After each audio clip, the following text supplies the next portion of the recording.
Chapter 21 New Additions and New Routines. The arrival of the twins brought a new wave of joy and a little more chaos into the Ashford household, though this time, it was a happy, welcomed chaos. Ethan James and Elena Claire were healthy, beautiful babies, and the triplets immediately took their roles as older siblings very seriously. Lucas was the protector, always making sure no one got too close to the cribs too roughly. Leo loved making funny faces to make them giggle, while Lila spent hours braiding ribbons around their crib posts and whispering stories to them as if they could understand every word. "Be careful, Leo," Lucas warned one afternoon as his brother leaned over the crib, waving a stuffed bear. "You'll wake them up. I'm just making them happy," Leo protested, though he pulled back slightly. "They're so tiny. Do you think they'll be able to run around and play soccer soon?" Charlotte laughed softly from the rocking chair, feeding Elena. "Not quite yet, sweetheart. It will be a while." Adrian sat beside her, holding little Ethan against his chest.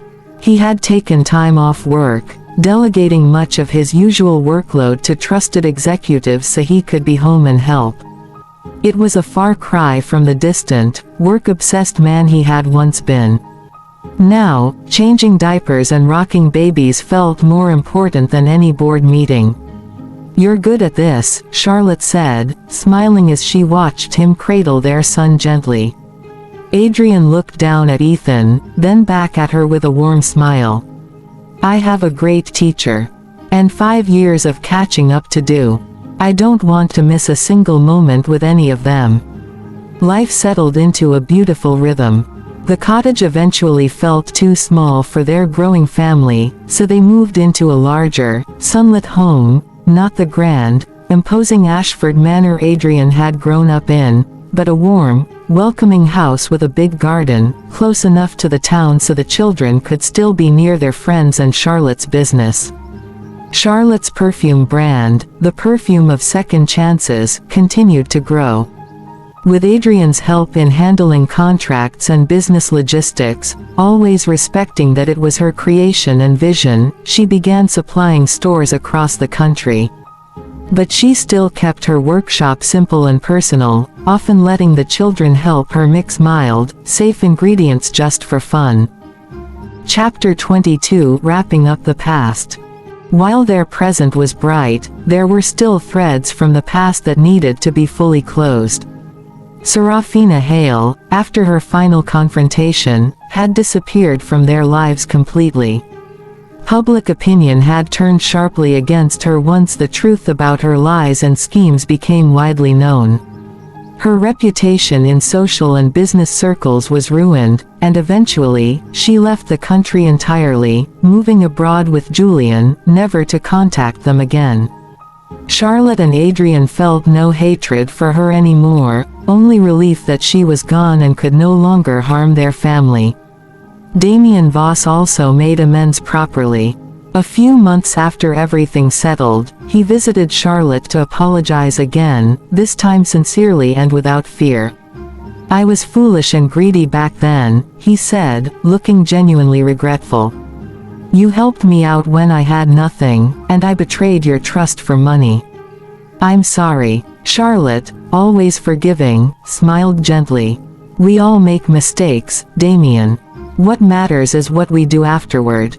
To give him a fresh start, and knowing he was honest when he wanted to be, Charlotte offered him a legitimate job helping with deliveries and maintenance for her expanding business. Damien accepted gratefully, worked hard, and over time became a trusted friend again. As for their closest friends, Caleb and Madison grew closer as well.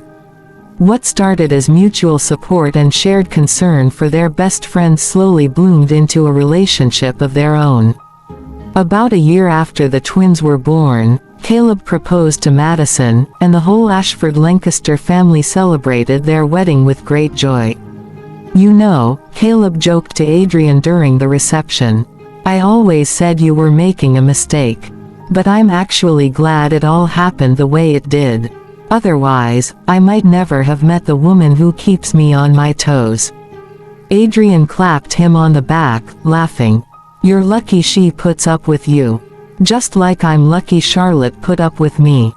Chapter 23 Growing Together.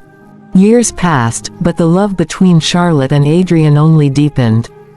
They never forgot the difficult journey that had brought them here, and they used it to build a stronger marriage, one based on respect, communication, and genuine affection, rather than business agreements or infatuation.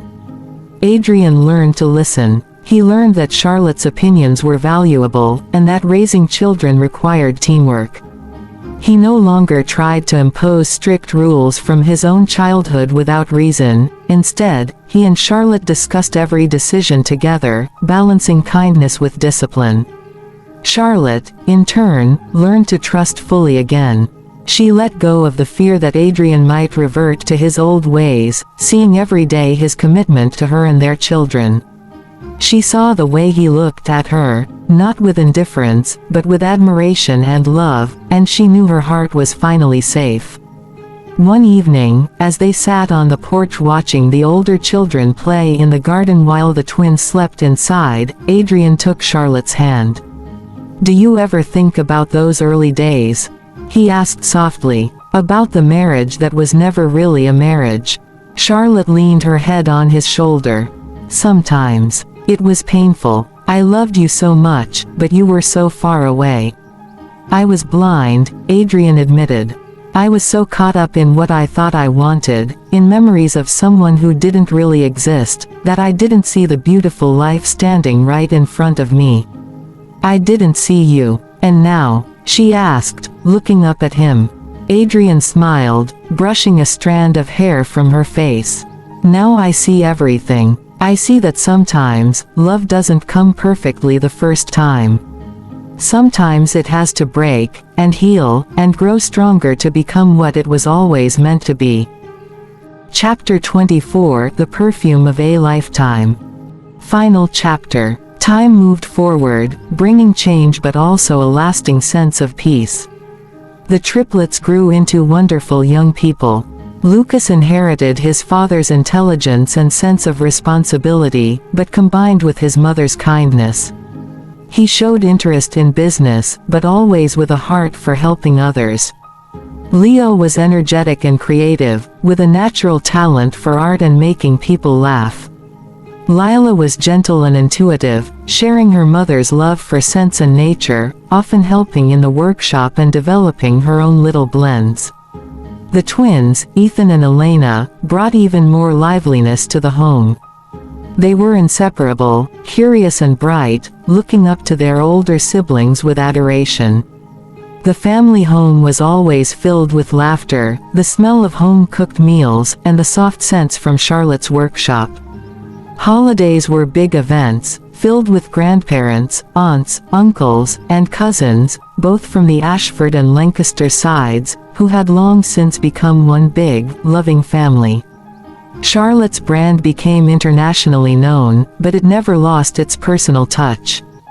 Her signature fragrance, Second Chance, remained her most popular creation, a soft, warm blend of jasmine and vanilla, carrying the scent of her youth, her hardship, and the love she had found again. Years later, when the children were older and starting lives of their own, Charlotte and Adrian often found themselves sitting together in the quiet evenings, holding hands and looking back. "Would you do it all again?" Adrian asked her once, on their 15th wedding anniversary, the second one, the real one.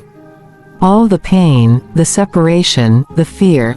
Charlotte thought for a moment, then smiled and squeezed his hand.